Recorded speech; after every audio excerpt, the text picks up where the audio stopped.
नमस्ते।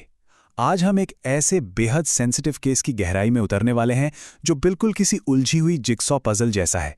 जैसे जैसे नए फैक्ट सामने आते हैं, इस पजल के टुकड़े अपना आकार ही बदल लेते हैं। हम बात कर रहे हैं भोपाल के बहुचर्चित तुषार शर्मा केस की।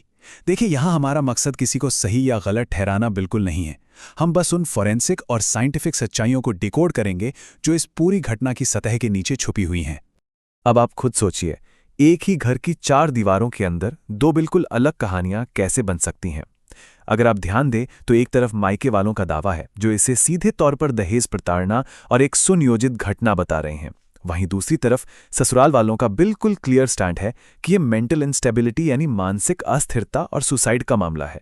इन्वेस्टिगेटर्स के लिए सबसे बड़ी चुनौती यही होती है कि इन आपस में टकराते दावों के बीच से ठोस सच को कैसे बाहर निकाला जाए। चलिए, इस क्राइम सीन की उस डिटेल पर आते हैं जो सीधे तौर पर बेसिक फिजिक्स और लॉजिक को चैलेंज करती है। जरा इमेजिन कीजिए, एक 80 किलो का शरीर, एक उम्रदराज महिला और एक इलास्टिक एक्सरसाइज बेल्ट। अगर हम थोड़ा सा भी लॉजिकल होकर सोचें तो ये तीनों चीजें आपस में बिल्कुल मेल नहीं खाती। और सच कहूं तो यही वो पॉइंट है जहां से इस पूरी घटना पर सबसे बड़े सवाल उठने शुरू होते हैं। भाग 1, 12 मई का वो रहस्यमयी दिन और रात, 9 बजे का ब्लाइंड स्पॉट। उस दिन की टाइमलाइन काफी हद तक एक नॉर्मल दिन जैसी ही लगती है। शाम 6 बजे पार्लर से वापसी, फिर 6:30 बजे पार्क में टहलना और 8:30 बजे अपने कमरे में चले जाना। यहां तक सब कुछ वैसा ही है जैसा किसी भी आम घर में होता है। लेकिन ठीक रात 9 बजे ये नॉर्मल सी शाम अचानक एक रहस्य में बदल जाती है। 9 बजे ठीक दो चीजें एक साथ होती हैं। एक तरफ पत्नी फोन पर अपने माता पिता से रोते हुए बात कर रही होती है। वो साफ तौर पर बहुत परेशान है। और ठीक उसी वक्त, उसी छोटी सी टाइम विंडो में पति को इतनी गहरी थकान महसूस होती है कि वो गहरी नींद में सो जाता है। ये बिल्कुल हाईवे के उस ब्लाइंड स्पॉट जैसा है जहां अचानक एक बड़ा हादसा हो जाता है और ड्राइवर को भनक तक नहीं लगती। साइकोलॉजिकल नजरिए से ये एक बहुत बड़ी विसंगति है। भाग 2, फॉरेंसिक और फिजिक्स का नजरिया और वैज्ञानिक सबूत। यहां पर एक टर्म समझना बहुत जरूरी है, डेड वेट। देखिए, जब कोई इंसान बेहोश होता है तो उसकी बॉडी एक मैक्सिमम ग्रेविटेशनल फोर्स यानी गुरुत्वाकर्षण बल लगाती है। अब आप सोचिए, 80 किलो के एक डेड वेट को उठाना और उसे हवा में बैलेंस करना शारीरिक और बायोमैकेनिकल रूप से कितनी बड़ी चुनौती है।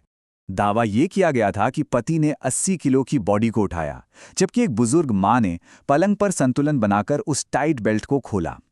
लेकिन क्राइम सीन रिकंस्ट्रक्शन की रियलिटी कुछ और ही होती है। इसे टेस्ट करने के लिए स्पॉट वेरिफिकेशन का सहारा लिया जाता है, जहां बिल्कुल उतने ही वजन और हाइट वाली एक डमी का उपयोग करके वेक्टर फोर्सेस को साइंटिफिक तरीके से टेस्ट किया जाता है। साइंस कभी हवा में बात नहीं करता। और फोरेंसिक्स में ना एक और चीज होती है जो कभी झूठ नहीं बोलती, लिगेचर पॉइंट। ये गले पर फंदे का वो निशान है जो एक परमानेंट फुटप्रिंट छोड़ जाता है। अगर मौत ग्रेविटी की वजह से लटकने से हुई है तो निशान वी शेप का होता है। लेकिन अगर किसी अचेत शरीर को लटकाया गया हो या गला घोंटा गया हो तो ये निशान यू शेप या हॉरिजॉन्टल होता है। इसे आप स्टेज नहीं कर सकते। इसके अलावा भी कुछ ऐसे फोरेंसिक मार्कर्स होते हैं जिन्हें छिपाया नहीं जा सकता। जैसे कि दावा था कि बॉडी को नीचे लाने के बाद सीपीआर दिया गया, लेकिन अगर इफेक्टिव सीपीआर दिया जाए तो पसलियों में माइक्रोफ्रैक्चर्स या स्टर्नम के पास अंदरूनी चोट जरूर आती है। साथ ही लिवर मोटिस यानी बॉडी का पैटर्न ये साफ बता देता है कि मौत के बाद शरीर को कब और किस पोजीशन में हिलाया गया। ये साइंटिफिक प्रूफ्स मनगढ़ंत कहानियों को सीधे चुनौती देते हैं। भाग 3, डिजिटल एविडेंस और पूछताछ की पेचीदा रणनीतियां। देखिए, जब पूछताछ के लिए सामने बैठे लोग खुद कानून के जानकार हों तो पुलिस का काम किसी शतरंज के खेल जैसा हो जाता है। ऐसे में स्टैगर्ड इंटरोगेशन यानी पूछताछ को रुक रुक कर अलग अलग फेज में करना। इसका फायदा यह है कि इंसान सच तो याद रख सकता है, पर घड़ी गई कहानी की छोटी छोटी न्यूरोलॉजिकल डिटेल्स को बार बार बिना गलती के दोहराना लगभग नामुमकिन हो जाता है। और इसी इन्वेस्टिगेशन में एक बहुत बड़ा रेड फ्लैग सामने आया। डेड बॉडी मिलने के तुरंत बाद सस्पेक्ट की मां ने मेडिकल इमरजेंसी को कॉल करने के बजाय सीधे सीसीटीवी मेंटेनेंस वाले को कॉल किया। सोचने वाली बात है ना, उस पैनिक वाले मोमेंट में आपकी प्राथमिकता इलेक्ट्रॉनिक एविडेंस मैनेज करना क्यों थी, ना कि किसी की जान बचाना। एक इन्वेस्टिगेटर की नज़र में ये बिहेवियर बेहद संदिग्ध है। क्योंकि इंसान झूठ बोल सकते हैं पर आपका डेटा नहीं। ऐसे केसेस में सेलिब्राइट जैसे एडवांस टूल्स का उपयोग करके पूरा फाइल सिस्टम एक्सट्रैक्ट किया जाता है। अगर किसी ने चैट्स डिलीट भी कर दी हों तो भी सॉफ्टवेयर उन्हें SQLite डेटाबेस के खंडरों से वापस निकाल ही लेता है। आपकी की स्ट्रोक्स, स्मार्ट वॉच की हार्ट रेट और क्लाउड बैकअप्स, ये सब मिलके पूरा सच उगल देते हैं। ससुराल वालों के मेंटल इंस्टेबिलिटी वाले दावे को भी पुलिस इन्हीं डिजिटल फुटप्रिंट से टेस्ट कर रही है। 17 अप्रैल को प्रेगनेंसी कंफर्म हुई थी और कहा गया कि उसके बाद अचानक व्यवहार में बदलाव आए।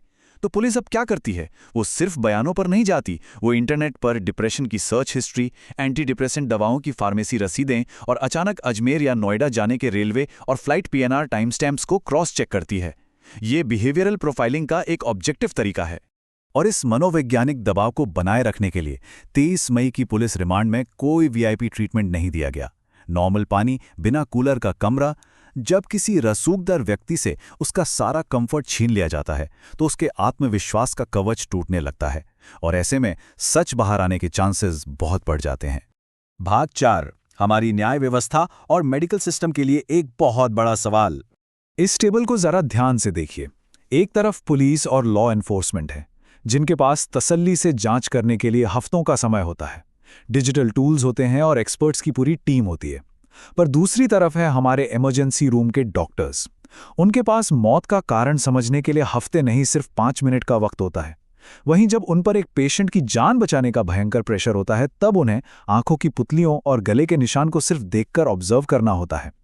दोनों सिचुएशंस में जमीन आसमान का फर्क है।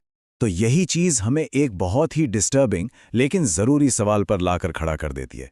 क्या हमारे मेडिकल प्रोटोकॉल्स सच में इस तरह के कॉम्प्लेक्स और चतुराई से रचे गए अपराधों को उन 5 मिनट के अफरा तफरी वाले वक्त में पकड़ने के लिए तैयार हैं? आज के टाइम में हम प्रैक्टिकली एक ER डॉक्टर से ये उम्मीद कर रहे हैं कि वो लाइफ सेविंग ट्रीटमेंट देते देते उसी पल एक फॉरेंसिक डिटेक्टिव भी बन जाए। ये एक ऐसा गहरा सवाल है जिस पर हम सबको जरूर विचार करना चाहिए।